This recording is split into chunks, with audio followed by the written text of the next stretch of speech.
այս ամբիոնից եկել եք, ասել եք, բարձրաստիճան պաշտոնյաներ են ուզում գյուլել, հրապարակվել է, պարզվել է, որ դա քննարկում է դասալիքների հետ ինչ պիտի անեն։ Դուք հմեկում ներկայացրել եք կոշիկի մասին խոսակցությունը, կաշառքի մասին խոսակցություն, ու դրա համար էլ այս զայնագրությունը ռեզոնանս չի առաջացնում, բայց որ պարզ լինի դուք կաշառքի դեմ ո՞նց եք պայքարում, երեք օգտվելով այդ խառը իրավիճակից երկրի, ինչ եք արել, չէ՞ նոր բան չեք բացահայտել հանցագործություն, հարձակվել եք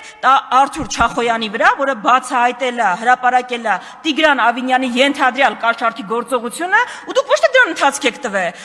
օգտվելով նրանից, որ խառն է երկիրը, հարձակվել եք, ձեզ հարց ունեմ, այ օրինապաշտության բաներ, պահապաններ, Արթուր Չախոյանի նախկին ծեծի գործով կալանավորված կա, իսկ այս գործով կլինի, չէ, այդպես եք դուք բանի դեմ պայքարում, դուք գիտեք ընդդիմադիրների չնասկի են հագնում, բայց Փարաքարի այդ հանցագործին ենթադրյալ սպանության համար տենց հետևել եք, 120 քննիչներ գրավել եք, դա կաշառքի դեմ ձեր